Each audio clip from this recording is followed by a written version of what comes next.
Capoeira versus Kung Fu. Hello there and welcome back to our channel. In today's video, we are going to be comparing two of the most fascinating martial arts systems in the world. These are vastly different martial arts with completely different histories, techniques, and styles, yet they are still widely practiced today. We are going to be looking at Capoeira versus Kung Fu. But before we continue, if you are new here, please hit the like button, subscribe, and turn on the post notification for more interesting content just like this one. Now that you've done that, let's get back into our video. We are going to be comparing these two martial arts based on their origins, techniques, styles, and effectiveness in a real fight situation. So without further ado, let's dive right in. Capoeira. Capoeira is a relatively young martial art that was developed in South America in the 16th century. It was developed in Brazil by African slaves as a form of self-defense against oppressing slave masters. Unlike most martial arts that developed in the East, Capoeira evolved independently in South America, and hence, its techniques and styles are not influenced by existing martial arts available in different parts of the world at the time. For someone who is not familiar with Capoeira, it is easy to mistake it for a dance. However, with Capoeira, you must not get carried away as the techniques can be very effective when applied in a real fight.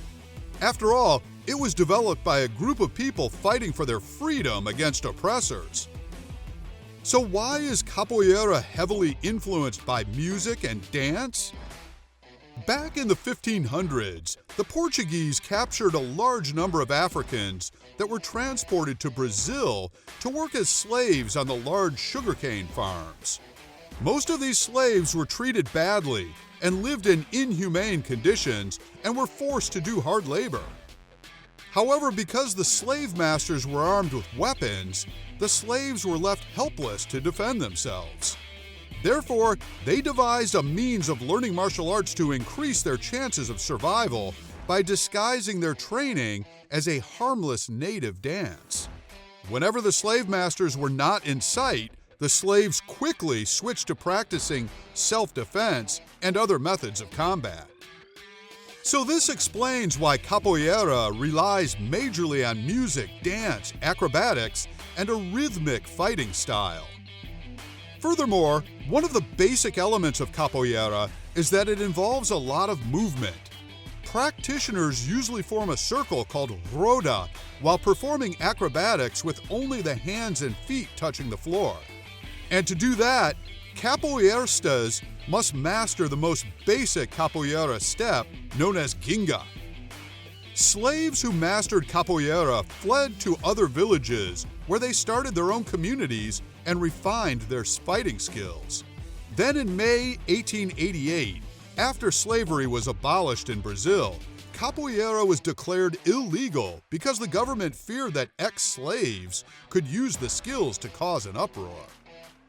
However, a few devoted practitioners kept it alive by secretly practicing until it became accepted again in the early 20th century. Is capoeira effective for self-defense? Like almost every other martial art, capoeira was developed as a method of self-defense by oppressed slaves who wanted freedom. People who have mastered capoeira may be able to deliver really powerful acrobatic blows to various parts of the opponent to cause serious damage.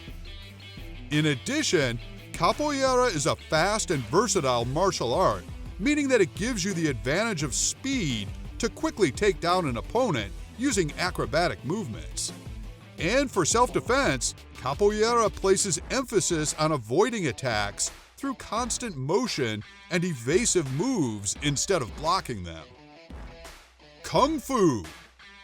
The second martial art we are going to be considering in this video is Kung Fu, which is actually an umbrella name for a group of ancient Chinese martial art styles, meaning that Kung Fu is not one style of martial art, but rather any form of Chinese martial arts.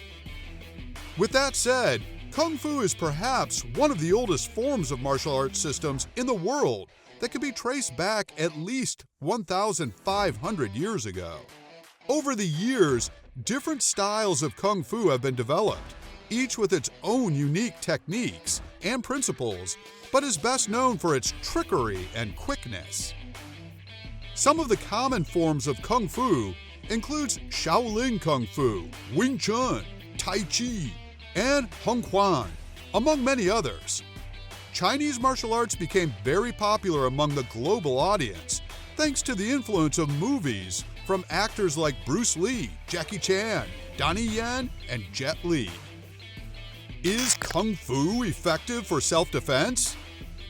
Kung Fu as a martial art is effective for self-defense, and it teaches both armed and unarmed combat. Most of the techniques used in Kung Fu come from imitating animals and their movements. Some of the animals imitated in Kung Fu include the snake, crane, tiger, dragon, and leopard. However, Kung Fu can only be effective when taught correctly, and constant training with live opponents is involved. Now that you have learned the fundamental principles of Capoeira and Kung Fu, it is time to look at some of the differences between the two and see which is most effective in a real fighting situation. Differences between Capoeira and Kung Fu. The first notable difference between Capoeira and Kung Fu is their origination. Capoeira was developed independently in Brazil, while Kung Fu was developed over several centuries in ancient China. Because of this, these two martial arts have a sharp contrast in terms of techniques and styles. Capoeira emphasizes constant movements rather than the fixed stances that we see in Kung Fu, which relies on stability and kicks. Furthermore, in terms of popularity, Kung Fu is practiced by more people all over the world, all thanks to the different martial arts movies that have graced our screen featuring great actors that we've mentioned earlier. However, Capoeira has not gone mainstream yet because of the level of publicity it has received so far. Finally, both Capoeira and Kung Fu may be effective in real fights, but they are not on top of the list when it comes to the most dangerous martial arts out there. Most of the training is limited to choreographed moves, which are highly unreliable when faced with a real assailant. Which of these martial arts would you love to learn and why? We'd love to hear your answer in the comments below. Thanks for staying with us till the end of this video. We'll see you next time.